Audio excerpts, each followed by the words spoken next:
Hello everyone. इस video में हम 4 नवंबर के इंडियन एक्सप्रेस और द हिंदू के इम्पोर्टेंट आर्टिकल्स को एनालाइज करेंगे। शुरू करते हैं बिना किसी देरी के। पहला आर्टिकल है हमारा एनकोर से रिलेटेड। अब ये क्या है? ये एक तरीके का सॉफ्टवेयर है जो कि इलेक्शन कमीशन ऑफ इंडिया ने बनाया है।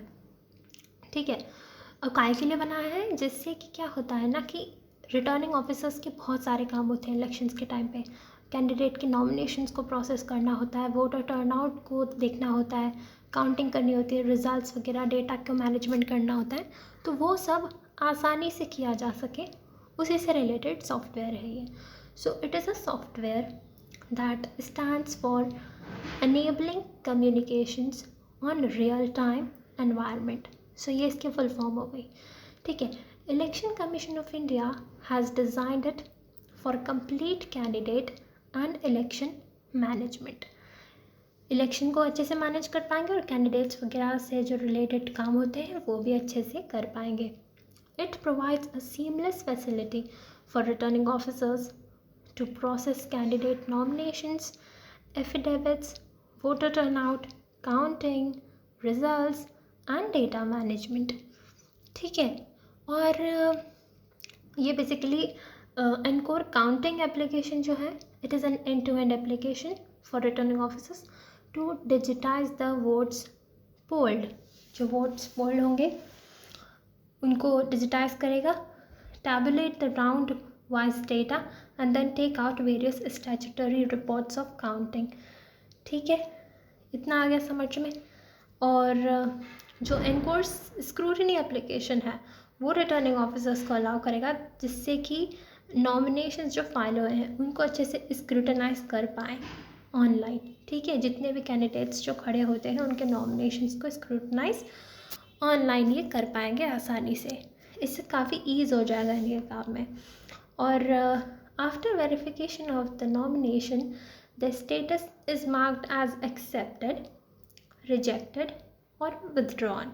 अब या तो वो एक्सेप्ट होगा, रिजेक्ट होगा या विदड्रॉन होगा, उसको उस तरह से मार्क कर देंगे, helping the returning officers to prepare the final list of contesting candidates and assign the symbols. Basically जो भी कंटेस्टिंग कैंडिडेट्स होंगे उनके लिस्ट प्रिपेयर करेंगे और उनको सिंपल्स भी असाइन किया जाएगा। ये बात है। ठीक है, यही न्यूज़ थी इसमें। अब बढ़ते हैं आगे। National efficient cooking programme. अब ये किसका प्रोग्राम है? ये बेसिकली एक कंपनी है, एनर्जी एफिशिएंसी सर्विसेज लिमिटेड, आपने नाम सुना होगा। तो इसने लॉन्च किया है ये नेशनल एफिशिएंट कुकिंग प्रोग्राम। अब ये जो क्लीन कुकिंग स्कीम है उसकी ही सबसेट है ये। और किस पे फोकस करता है? ये फोकस करता है electricity based induction cook stoves पे। ठीक है, non solar electricity based induction cook stoves को प्रमोट करने की बात करता है। ठीक है, अब मिनिस्ट्री ऑफ पावर का एक इनिशिएटिव है गो इलेक्ट्रिक इनिशिएटिव, उसी से ये अलाइन भी है। ठीक है, इसके बाद बात करती है कि जो स्टोव्स होती है ना, ये इलेक्ट्रोमैग्नेटिक फील्ड्स को यूज़ करते हैं to directly heat the cooking vessel, making them highly efficient. ठीक है, इलेक्ट्रोमैग्नेटिक फील्ड्स यूज़ होते हैं to directly heat the cooking vessel. Portable भी है, कन्वीनियंट भी है और सेफ भी है। और इन्वायरमेंटली सेफ है। कैसे? Few green house gas emissions होते हैं या फिर इंडोर एयर पोल्यूटेंट्स इससे ज़्यादा नहीं होते, इसलिए ये काफ़ी सेफ है, इसीलिए इसको प्रमोट किया जा रहा है। और इसमें टारगेट रखा जाएगा कि कम से कम 20 लाख इंडक्शन कुक स्टोव्स पूरे इंडिया में डिप्लॉय किए जा सकें। इससे will reduce environmental impact of cooking methods, it's cleaner fuel, health भी इम्प्रूव होगी। ठीक है, एंड EESL जो ऑर्गेनाइजेशन है, it has partnered with modern energy cooking services, MECS। ठीक है, इसके बाद इसकी जो कॉस्ट एडवांटेज है, कॉस्ट एफिशिएंट भी है, ये कॉस्टली भी ज़्यादा नहीं है। ट्रेडिशनल जो कुकिंग मेथड्स है उनसे 25 से 30% जो है इसमें कॉस्ट एडवांटेज हमें मिलेगा। अब बात करते हैं भाई EESL जो हमारी कंपनी है उसके बारे में। अगर हमें थोड़ा पढ़ना हो सो ये मिनिस्ट्री ऑफ पावर प्रमोट करती है इसे, promoted by ministry of power. अब ये 4 पब्लिक सेक्टर की जो कंपनीज अंडरटेकिंग्स है, पब्लिक सेक्टर अंडरटेकिंग्स, उनका जॉइंट वेंचर है। कौन कौन सी? NTPC limited, power finance corporation limited, REC limited, power grid corporation of India limited. ठीक है, इसके अलावा ये रजिस्टर की गई थी कंपनीज एक्ट 1956 के अंतर्गत। यानी क्यों क्रिएट की गई थी? बेसिकली ताकि जितने भी एनर्जी एफिशिएंट टेक्नोलॉजीज़ होती हैं जिससे एनर्जी ज़्यादा वेस्ट नहीं होती है, जैसे एलईडी वगैरह हो गए, या फिर अभी जो हमने बात की इलेक्ट्रिक स्टोव से रिलेटेड, उनको क्रिएट करने का और सस्टेन मार्केट एक्सेस उसका मार्केट एक्सेस हो ऐसे सारे प्रोडक्ट्स का, उसी से रिलेटेड ये काम करती है। So form to create and sustain market access to energy efficient technologies particularly in public facilities. It also implement several schemes, बहुत सारे स्कीम्स को भी इम्प्लीमेंट करती है। किस किस की? ब्यूरो ऑफ एनर्जी एफिशिएंसी की, मिनिस्ट्री ऑफ पावर की, ministry of new and renewable energy की।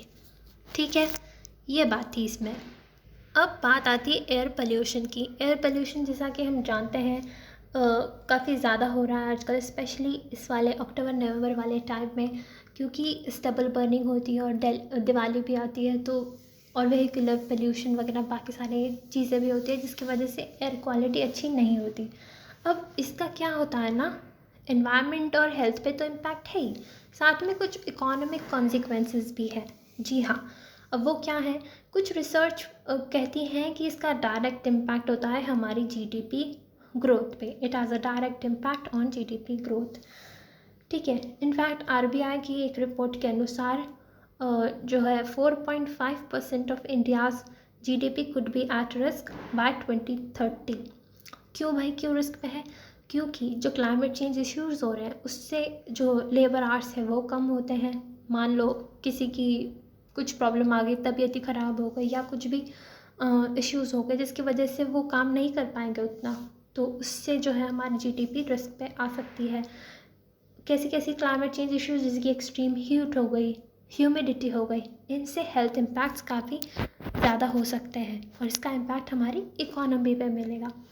और वर्ल्ड बैंक का एक पेपर ने हाईलाइट किया था कि एयर पोल्यूशन की जो माइक्रो लेवल पे जो इम्पैक्ट्स होते हैं, जैसे कि हेल्थ पे हो गया, प्रोडक्टिविटी पे, लेबर सप्लाई पे, या बाकी के जो इकोनॉमिकली रेलेवेंट चीज़ें होती हैं, वो बाद में मैक्रो लेवल पे भी उसके इफेक्ट देखने को मिलेंगे। और मतलब कि बेसिकली जो ईयर टू ईयर चेंजेस होते हैं जीडीपी में, उसमें भी ये चेंजेस ऑब्जर्व किए जा सकते हैं।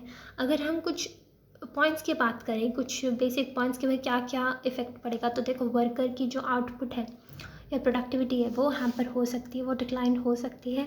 हेल्थ एक्सपेंसेस हमारे बढ़ेंगे, ठीक है, उसकी वजह से इकॉनमी पे इम्पैक्ट आएगा।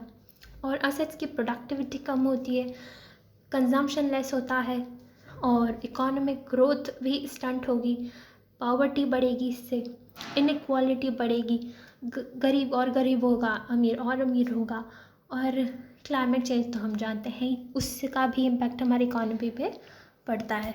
सो ये सारे कुछ इम्पैक्ट्स थे एयर पोल्यूशन के हमारे इकोनॉमी पे। अब नेक्स्ट आती है न्यूज़ MOU की, मेमोरेंडम ऑफ अंडरस्टैंडिंग, जो कि इंडिया और UAE के बीच में साइन हुआ है। किससे related? To strengthen educational cooperation and to boost skill development. ठीक है, और अब MOU जो एजुकेशन पे साइन हुआ है, उसमें क्या होगा कि स्टूडेंट या फैकल्टी की जो मोबिलिटी है वो फैसिलिटेट होगी, जॉइंट रिसर्च प्रोग्राम्स कंडक्ट होंगे, कॉन्फ्रेंसेस ऑर्गेनाइज की जाएंगी, साइंटिफिक और एजुकेशनल एग्जीबिशंस होंगी, और हायर एजुकेशन इंस्टीट्यूशंस के बीच में कोलैबोरेशन बढ़ेगा, और तो और जॉइंट डिग्री या डुअल डिग्री प्रोग्राम्स भी होंगे। इसके अलावा स्किल डेवलपमेंट में बात करें तो इससे प्रोफेशनल स्टैंडर्ड्स डेवलप किए जा सकेंगे, स्किल फ्रेमवर्क डेवलप किया जाएगा। इसके अलावा जो UAE है उसमें इंडियन डायस्पोरा लार्जेस्ट है, यानी कि UAE is hosting the largest population of Indian nationals outside of India.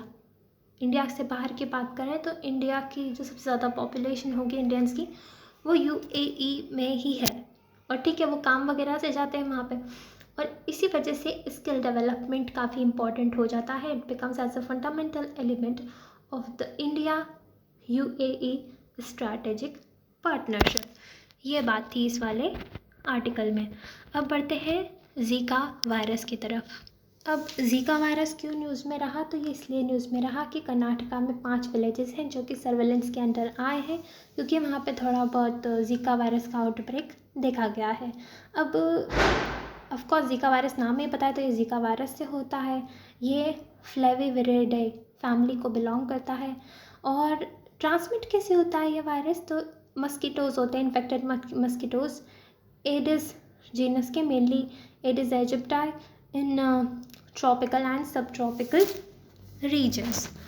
ठीक है, और मान लो कि मदर अफेक्टेड है जीका वायरस से, सो प्रेगनेंसी के टाइम वो फीटस को भी ट्रांसमिट हो सकता है। इतना ही नहीं, सेक्सुअल कॉन्टैक्ट की वजह से, या फिर ब्लड ट्रांसफ्यूजन हुआ है, या फिर ब्लड प्रोडक्ट्स या ऑर्गन ट्रांसप्लांटेशन की वजह से भी ये ट्रांसमिट हो सकता है।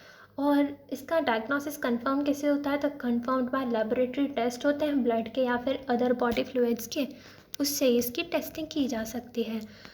ठीक है, इतना ही नहीं, ये थोड़ा डेंजरस इसलिए है क्योंकि प्रेगनेंसी के टाइम मान लो अगर इन्फेंट जो है, बच्चा जो है वो इससे अफेक्ट हो गया तो उसमें माइक्रोसेफेली भी हो सकता है। It can cause infants to be born with microcephaly, यानी कि जो उनका हेड साइज है इस वाली सिचुएशन में नॉर्मल से छोटे साइज़ का होता है, और बाकी के ब्रेन में भी प्रॉब्लम्स, कुछ माल फॉर्मेशंस हो सकते हैं, कंजेनिटल माल फॉर्मेशंस हो सकते हैं, जिसकी वजह से इसको कंजेनिटल जीका सिंड्रोम भी बोलते हैं। अब इनके सिम्टम्स क्या क्या होते हैं, तो बेसिकली मैक्सिमम लोगों में तो इसमें सिम्टम्स दिखते ही नहीं हैं, और मान लो कुछ में दिखते भी हैं तो वो इन्फेक्शन होने के अराउंड 3 से 14 दिन बाद दिखाई देते हैं। ठीक है, और कौन कौन से होते हैं, माइल्ड फीवर होगा, थोड़ा बहुत रैश होगा, और कंजक्टिवाइटिस हो जाता है, मसल और जॉइंट में पेन्स होता है, मलेज, फटीग वगैरह, थकान सी होगी, हेडेक होता है, और ये 2 से 7 दिन तक ये सब चीज़ें चलती हैं। ठीक है, और दिक्कत की बात यह है इसका कोई स्पेसिफिक ट्रीटमेंट नहीं है। ठीक है, जिसके भी थोड़ा बहुत सिम्टम्स हैं उनको बताया जाता है कि आप रेस्ट बढ़िया कीजिए, बहुत सारे फ्लूइड्स ड्रिंक कीजिए, और जो सिम्टम्स है उसको एंटीपायरेटिक्स या एनाल्जेसिक्स से ट्रीट किया जाता है। सो यही बात थी जीका से रिलेटेड, एंड आज का सेशन होता है ख़त्म। I hope you like it. Thank you so much. Have a nice day.